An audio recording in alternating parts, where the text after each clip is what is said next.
जय माँ कोडियार, जय सिया राम।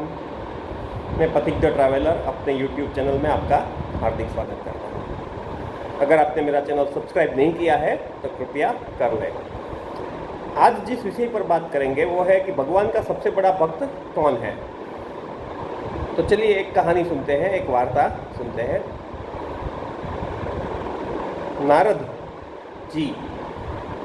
जी देवर्षि एक बार घूमते घूमते, क्योंकि उनका काम तो घूमना था, हमेशा घूमते रहते थे और भगवान का नाम लेते रहते थे।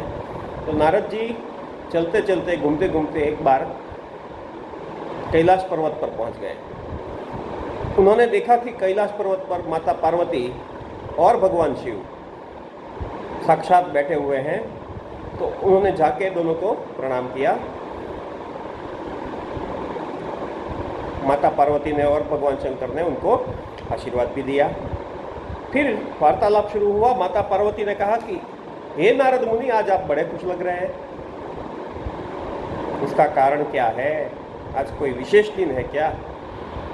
तब नारद मुनि ने बड़ा अच्छा जवाब दिया कि हे माता, जिसकी आप जैसी माता हो और भगवान शंकर जैसे पिता हो और उन दोनों का आशीर्वाद जिसके सर पे हो, जिसके आराध्य देव साक्षात नारायण भगवान हो और जो 24 घंटे अपने आराध्य देव नारायण भगवान जैसे आराध्य देव को याद करता रहता हो, उनका नाम लेता रहता हो, उसके दुखी होने का तो कोई सवाल ही नहीं है। ये सुनकर नंदी महाराज भी बड़े खुश हो गए और बोले कि ये बात तो सही है कि देवर्षि जो है वो भगवान विष्णु के सबसे बड़े भक्त है, क्योंकि वो उनको 24 घंटा हमेशा याद करते रहते हैं। कहीं भी जाए वो हमेशा एक ही बात बोलते हैं, एक ही शब्द बोलते हैं, नारायण नारायण।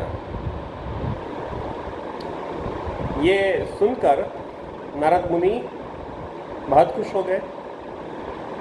अब घूमना उनका काम था, विचरण करना उनका काम था। तो विचरण करते करते अब वे वैकुंठ में आ गए, जहाँ माता लक्ष्मी और भगवान विष्णु साक्षात विराजमान है।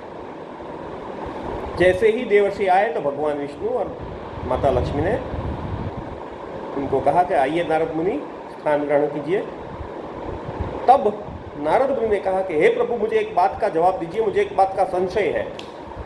अब भगवान तो अंतर्यामी है, फिर भी अगर भक्त कुछ कहना चाहे तो भगवान को बड़ा अच्छा लगता है। तो बोला कि आप बताइए, आपका संशय दूर कर देते हैं। तब नारद जी बोले कि हे प्रभु, आप ये बताइए कि आपका सबसे बड़ा भक्त कौन है? Who is your biggest devotee?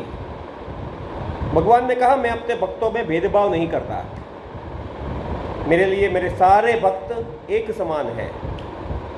Narad मुनि को यह जवाब अच्छा नहीं लगा, क्योंकि उनको भगवान के मुख से सुनना था कि मेरा सबसे बड़ा भक्त जो है वो देवर्षि है, मेरे सबसे बड़े भक्त जो है वो देवर्षि है। तो नारद मुनि बोलने में माहिर, उनकी वाक्छटा बहुत अच्छी। उन्होंने कहा, नहीं नहीं प्रभु, फिर भी आप सोचकर बताइए, कोई तो विशेष भक्त होगा ना। तब भगवान ने कहा कि उस जमीन पर, पृथ्वी पर एक खेडूत है, एक फार्मर है, वो मेरा सबसे बड़ा भक्त है। स्वाभाविक है नारद जी को ये बात नहीं जची। तो नारद जी ने भगवान से पूछा कि वो भक्त, वो खेडूत, वो फार्मर एक दिन में आपका कितनी बार नाम लेता है? तो भगवान ने कहा कि दिन में वो मेरा 4-5 बार नाम ले लेता है, कभी कभी तो 8-10 बार भी ले लेता है। तो नारद मुनि ने कहा, मैं तो आपको 24 घंटे आपका नाम लेता हूँ, कहीं भी जाओ हमेशा मेरे मुंह में तो नारायण नारायण ही रहता है, आपको ही याद करता हूँ। तो भला वो फार्मर, खेडूत मेरे से बड़ा भक्त कैसे हो गया? तो भगवान ने कहा कि ठीक है, आप पहले मेरा एक काम कर दो, फिर मैं आपकी बात का जवाब दूंगा। अब देखिए, देवर्षि भी नारायण के बहुत बड़े भक्त थे, इस बात में तो कोई संशय ही नहीं है। तो भगवान का आदेश आया, भक्त खुश हो गए। कहा कि बताइए प्रभु, मुझे क्या करना है? तो भगवान ने उनको एक प्याली दी। उस प्याली में छलोछल दूध भरा हुआ था, मतलब दूध इतना ज़्यादा भरा हुआ था कि अगर थोड़ी सी भी हिल जाए तो उसमें से दूध ओवरफ्लो हो जाएगा, नीचे ज़मीन पर कुछ बूंदें गिर जाएंगी। तो भगवान ने कहा कि हे देवर्षि, आप पृथ्वी लोक का एक चक्कर लगा के आइए, हाथ में इस लोटी को भी ले जाइए। शर्त यह है कि इस लोटी में से एक बूंद भी दूध की नहीं गिरनी चाहिए, और वापिस आइए हमारे पास, फिर हम आपकी बात का जवाब देंगे। नारद मुनि चल पड़े, हाथ में लोटी, पूरा ध्यान, पूरे पृथ्वी लोक का चक्कर लगाकर भगवान के पास पहुंच गए। बोला, देखो एक भी बूंद नहीं गिरी है, आप मेरी बात का जवाब दीजिए प्रभु। प्रभु ने कहा कि आप जब पृथ्वी का चक्कर काट रहे थे तो आपने मुझे कितनी बार याद किया? नारद मुनि ने कहा, एक भी बार नहीं, मेरा पूरा ध्यान दूध की एक बूंद ना गिरे उसमें था। तब भगवान ने कहा कि वो जो खेडूत है ना, वो अपनी पूरी परिवार की जिम्मेदारी निभाता है, वो व्यवसाय भी अपना पूरा करता है, खेती भी करता है, बड़ी ईमानदारी से करता है, जी जान से वो अपना काम भी करता है, परिवार का ख्याल भी रखता है। फिर भी इतना व्यस्त होने के बावजूद भी वो मुझे दिन में 3 बार याद करता है। जब जब भी मौका मिले, चांस मिले, तक मिले, वो मुझे याद कर लेता है, मेरा नाम ले लेता है।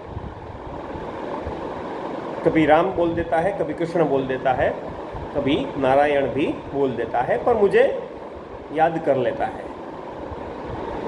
तो आप सोचो कि आपको सिर्फ एक छोटा सा कार्य दिया कि पृथ्वी लोक का चक्कर लगाना है और दूध की प्याली में से दूध की बूंद ना गिरे, तो आप तो हमको भूल गए कि हे देवर्षि, आप उतने समय के लिए तो मुझे भूल गए, जबकि वो खेडूत जो 24 घंटे ऑक्यूपाइड है, बिजी है, उस पर बहुत सारी जिम्मेदारी है, बहुत काम करता है, निष्ठा से काम करता है, इतना व्यस्त होने के बावजूद भी वो मुझे याद करता है, इसलिए वो मुझे बहुत प्रिय है।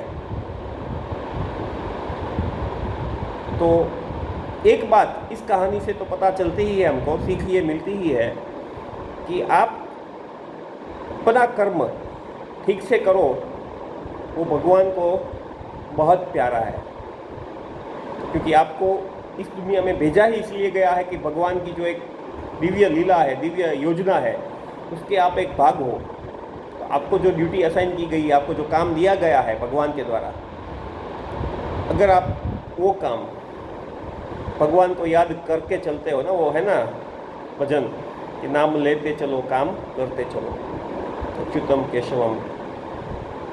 तो भगवान को ऐसे भक्त बहुत प्रिय है जो अपना काम भी करते हैं, भगवान को भी याद करते हैं, और ऐसे भक्त ज़्यादा प्रिय है जो अपने सारे काम और सारे कामों का परिणाम भगवान के चरणों में रख देते हैं, जो कर्म करते हैं, पर कैसा कर्म करते हैं? निष्काम कर्म करते हैं, सकाम कर्म नहीं करते हैं, जिसकी बात हमने गीता के वीडियो में और बहुत सारे दूसरे वीडियो में भी कर्मयोग में की थी। तो आशा है कि ये छोटी सी भेंट आपको अच्छी लगेगी। प्रस्तुत करता पथिकोरिया अब आपसे इजाज़त चाहता है। जय श्री राम, जय माँ कोड़ियार, शुभ रात्रि।